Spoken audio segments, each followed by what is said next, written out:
नमस्कार दोस्तों, चलिए जानते हैं बिहार की फटाफट 25 बड़ी खबरों को सिर्फ 10 मिनट में। लेकिन उससे पहले आप यह वीडियो किस जगह से देख रहे हैं हमें कमेंट में जरूर बताएं।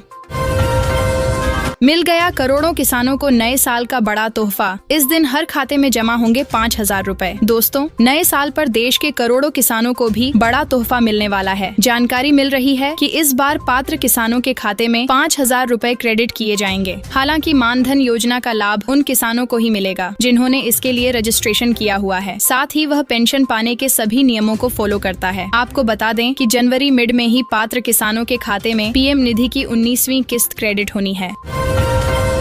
जमीन सर्वे को लेकर नया बदलाव। अब जांच के दौरान इस दस्तावेज की भी नहीं पड़ेगी जरूरत। दोस्तों, जमीन सर्वे के लिए आवेदन देने के दौरान ही वंशावली जमा करने का प्रावधान था, लेकिन अब बिना वंशावली के भी आवेदन दिया जा सकता है। हालांकि सर्वे का काम पूरा करवाने के लिए वंशावली देना पड़ेगा। जब जमीन के दखल की जाँच और नापी करने के लिए अमीन आपके खेत पर जाएंगे। आयुर्वेदिक दवाओं की खरीद में गड़बड़ी। 156 की लिस्ट में खरीदारी हुई महज 25 की। दोस्तों, 10 वर्षों में होम्योपैथिक को छोड़कर आयुर्वेदिक व यूनानी दवाओं की खरीदारी नहीं हुई है, जिसकी वजह से प्रदेश के लगभग 2901 आयुष डॉक्टर एलोपैथिक दवा लिखने को विवश हैं। वहीं आयुर्वेदिक दवाओं की आवश्यक दवा सूची 220 है, लेकिन खरीदारी महज 25 दवाओं की हो रही है। राज्य कार्यक्रम पदाधिकारी डॉक्टर धनंजय शर्मा ने जल्द ही आयुर्वेदिक यूनानी दवाओं की खरीदारी कर उनका वितरण सुनिश्चित करने की बात कही है। चिराग पासवान के करीबी नेता के घर ईडी की ताबड़तोड़ छापामारी। इस मामले में हुआ एक्शन। दोस्तों, चिराग पासवान के नजदीकी और लोजपा के नेता हुलास पांडेय के 3 ठिकानों पर ईडी की रेड हुई है। गंभीर आरोप के बाद यह कार्रवाई की गई है। ईडी को कई महत्वपूर्ण दस्तावेज और सबूत मिले हैं। हुलास पांडेय बिहार के दबंग भाजपा नेता सुनील पांडेय के भाई हैं। सुनील पांडेय के बेटे ने इस बार तर्रारी विधानसभा के उपचुनाव में बाजी मार ली थी। सरकार के इस बड़े फैसले से मिलेगी हाइड्रोसील मरीजों को राहत, फ्री में करवा सकेंगे सर्जरी। दोस्तों, हाइड्रोसील के मरीजों में लगभग 80% मरीज फाइलेरिया से संक्रमित होते हैं। इनके उपचार में तेजी लाने के लिए सरकार ने बड़ा फैसला किया है। अब आयुष्मान कार्ड पर हाइड्रोसील मरीज सर्जरी करा सकेंगे। स्वास्थ्य मंत्री मंगल पांडेय ने मार्च तक हर हाल में सभी मरीजों की सर्जरी का लक्ष्य पूरा करने का निर्देश दिया है। इस फैसले से मरीजों को काफी मदद मिलेगी। गिर जाएगी सरकार। छात्रों पर लाठीचार्ज के बाद पीके का बड़ा बयान। गरमाई बिहार की सियासत। दोस्तों, बीपीएससी परीक्षा रद्द करने की मांग को लेकर प्रदर्शन कर रहे छात्रों पर पुलिस द्वारा लाठीचार्ज करने की विपक्षी दलों द्वारा निंदा की जा रही है। राहुल गांधी, प्रियंका गांधी के साथ ही प्रशांत किशोर ने भी लाठीचार्ज के मुद्दे पर नीतीश सरकार को घेरा। साथ ही अभ्यर्थियों से मुलाकात कर कहा कि अब उन पर कोई लाठीचार्ज नहीं करेगा और अगर ऐसा हुआ तो सरकार गिर जाएगी। राशन कार्ड ई-केवाईसी को लेकर आई खुशखबरी। लाखों लोगों को मिली राहत। दोस्तों, भारत सरकार ने राशन कार्ड ई-केवाईसी को अनिवार्य कर दिया है ताकि सरकारी योजनाओं का लाभ केवल योग्य और जरूरतमंद लोगों तक पहुंचे। अगर आप भी राशन कार्ड धारक हैं, तो यह खबर आपके लिए बहुत महत्वपूर्ण है। ई-केवाईसी प्रक्रिया को पूरा करना अब हर राशन कार्ड धारक के लिए अनिवार्य है। पहले इसकी अंतिम तिथि 31 दिसंबर 2024 थी, लेकिन अब इसे बढ़ाकर फरवरी 2025 कर दिया गया है।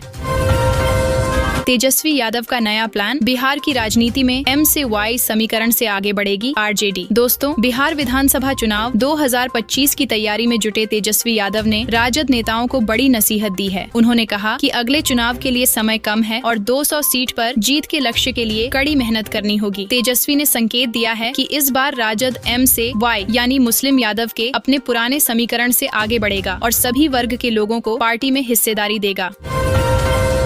फर्जी राशन कार्ड धारकों की खड़ी होगी खटिया। एक्शन मोड में आई सरकार। दोस्तों, फर्जी राशन कार्ड के माध्यम से राशन लेने वालों की अब खैर नहीं है। सरकार ऐसे लोगों के खिलाफ कड़ी कार्रवाई करने वाली है। सरकार ने अवैध राशन कार्ड धारकों को अल्टीमेटम दे दिया है। फर्जी राशन कार्ड के मामले में सरकार अब गंभीर हो गई। सरकार ने मामले में जल्द से जल्द कार्रवाई करने का निर्णय लिया है। जो लोग अब तक फर्जी राशन कार्ड का इस्तेमाल करके राशन ले रहे थे, उन्हें जल्द चिन्हित किया जाएगा। उन लोगों पर उचित कार्रवाई की जाएगी। बिहार की बंद पड़ी रीगा चीनी मिल फिर शुरू। सीएम नीतीश ने किया उद्घाटन। दोस्तों, बिहार की रीगा चीनी मिल लंबे समय तक बंद रहने के बाद फिर से शुरू हो गई है। अपनी प्रगति यात्रा के दौरान शुक्रवार को सीतामढ़ी पहुंचे मुख्यमंत्री नीतीश कुमार ने पिछले 5 साल से बंद पड़ी रीगा चीनी मिल का उद्घाटन किया है। इसके अलावा उन्होंने कई योजनाओं का शिलान्यास भी किया है। बिहार के सरकारी कर्मचारियों और अफसरों का रुक सकता है वेतन, फटाफट निपटा लें यह काम। दोस्तों, बिहार में सरकारी कर्मचारियों और पदाधिकारियों के वेतन पर रोक लग सकती है। विभाग ने इसे लेकर निर्देश जारी किया है और बताया है कि बिहार में काम कर रहे सरकारी कर्मियों को किन कामों को हर हाल में समय रहते पूरा कर लेना होगा। बता दें कि बिहार के सरकारी कर्मियों को अपनी चल अचल संपत्ति और दायित्वों का ब्यौरा जमा करना है। 15 फरवरी 2025 तक इसके लिए समय मिलेगा। 15 फरवरी तक इसका ब्यौरा नहीं देने वाले पदाधिकारियों और कर्मचारियों का वेतन भुगतान रोक दिया जाएगा। अब नहीं चलेगी शिक्षकों की चालाकी। विभाग ने अपडेट किया ई शिक्षा कोष ऐप। जान ले नई बातें। दोस्तों, ई शिक्षा कोष ऐप में बदलाव हो गया है। अब गुरुजी फर्जी हाजिरी नहीं लगा पाएंगे। शिक्षा विभाग ने शिकायतों के बाद ऐप को अपडेट कर दिया है, जिससे अब शिक्षकों को स्कूल के 500 मीटर के दायरे में रहकर ही हाजिरी लगानी होगी। फ्लाइट मोड या लोकेशन बंद करने पर ऐप लॉग आउट हो जाएगा। इस कदम से शिक्षा की गुणवत्ता में सुधार की उम्मीद है। नए साल में 3 लाख लोगों को नौकरी और 10 लाख रोजगार देंगे, सीएम नीतीश कुमार का ऐलान। दोस्तों, बिहार के मुख्यमंत्री नीतीश कुमार ने ऐलान किया है कि नए साल यानी 2025 में 3 लाख लोगों को सरकारी नौकरी दी जाएगी। साथ ही 10 लाख लोगों को रोजगार मुहैया कराया जाएगा। सीएम ने कहा कि 10 लाख लोगों को सरकारी नौकरी देने के लक्ष्य को बढ़ाकर 24 लाख किया गया है।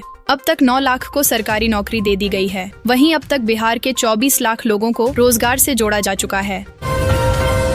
पटना, समस्तीपुर समेत इन जिलों में बनेंगे पीपा पुल। डिप्टी सीएम विजय सिन्हा ने दी मंजूरी। दोस्तों, बिहार में 6 नए पीपा पुलों का निर्माण किया जाएगा। ये पुल पटना के अलावा समस्तीपुर, वैशाली, मधेपुरा, बक्सर और भोजपुर जिले में बनाए जाएंगे। डिप्टी सीएम एवं पथ निर्माण मंत्री विजय सिन्हा ने गुरुवार को इसकी घोषणा की। उन्होंने कहा कि राज्य में यातायात को सुगम बनाने के लिए इन पीपा पुल के निर्माण को मंजूरी दी गई है। इनके निर्माण के बाद 5 सालों तक इनकी स्थापना, रख रखाव, इन्हें खोलने और वापस लगाने की प्रशासनिक स्वीकृति प्रदान की गई है।